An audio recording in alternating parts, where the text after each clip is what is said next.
Pamilyang Pilipino. Another K, kantahan. Home of the Champions. Yan ang bragging rights ng isang voice clinic. Paano ba naman nagwawagi sa mga bigating international competitions ang mga kino-coach niyang mga singer. Ano kaya ang technique at sekreto ni Coach? I-reveal sa atin yan ni Miss Mary Liz Mendoza Cartinosa, isang vocal coach at owner ng Mary Liz Voice Clinic. At kasama rin niya ang kanyang estudyante na si Haki Patricio. Mary Liz, welcome. Haki. Hi. Welcome back, Mary Liz. And welcome back to you, Haki. Hello po. Thank you.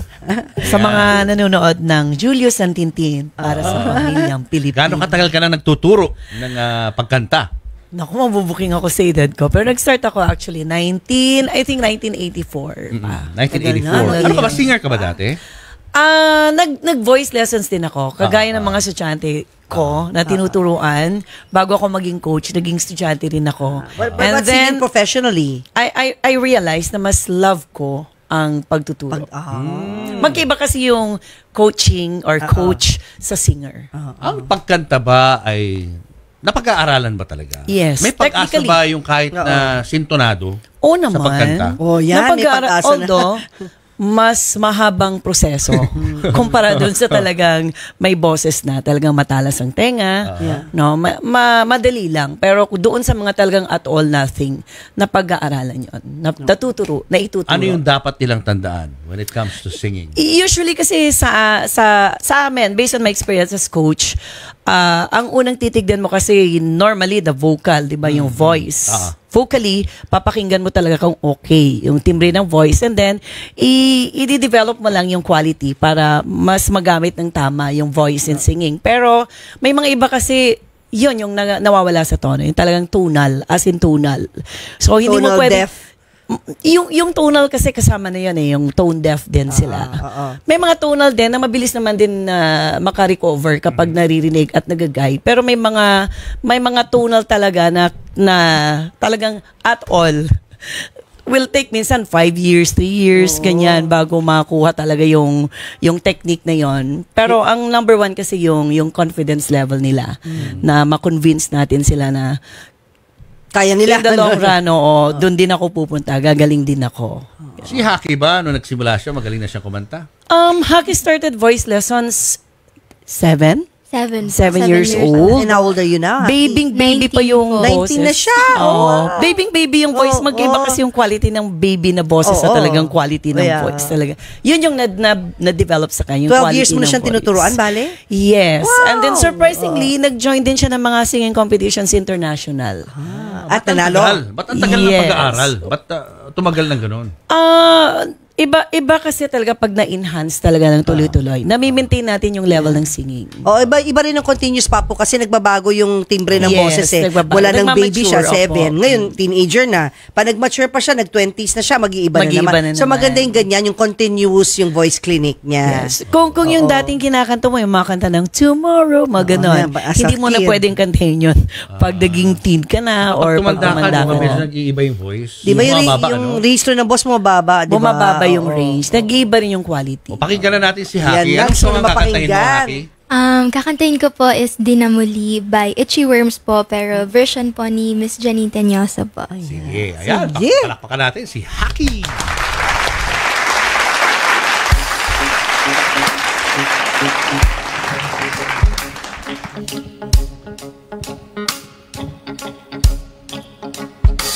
Nung araw, kay tamis ng ating buhay, puno ng saya at ng kulay, di mauulit muli.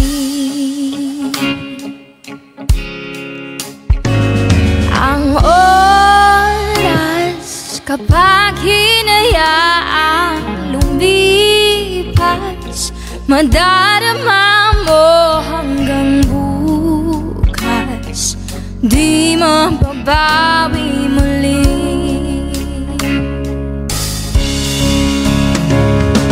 Ang dami-daming bagay na hindi naman kailangan, kung pwede lang bawasan natin ang mga tampuhan.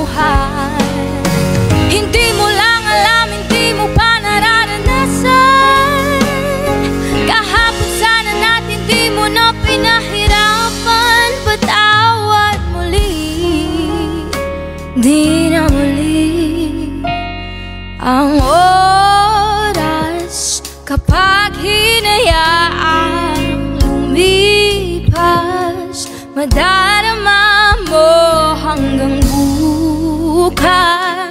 Di mapabawi muli,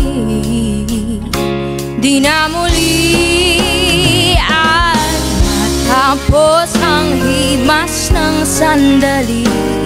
Di kukupit aking tinig ng lupas na di man lang nasabi salamat hanggang sa huli. Oh, ang dami-daming bagay na hindi naman kailangan. Kung pwede lang bawasan natin ang mga tampuhan. Hindi mo lang alam, hindi mo pa nararanasan. Kahapon sana natin di mo na pinahirapan. Patawad muli, di na muli binawi ang buhay mo nang walang sabi. Binubulong ko sa sarili, mahal kita hanggang sa huli. Mahal ko hanggang sa huli. Oh, mahal ko hanggang sa huli. Mahal ko hanggang sa huli. Mahal ko hanggang sa huli.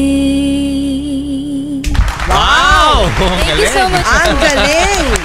Wow! From the time you last guested here, you've improved a lot. Thank you po. Quality ng Maraming voicing. Ang salamat galing. po. You've done a great job, Mary Liz. Oo, kaya kung Susie, kaya niyang pagandahin yung ganyang boses, yung mga tone deaf, kaya pa makakanta, di ba, Mary May Liz? future. Di ba? For future hockey, magiging May hockey future, sila. yes. How do they get in touch with you para dun sa gusto makakanta? Paranaque, we have S&R building. Nasa 3rd floor po kami sa may Afghanistan.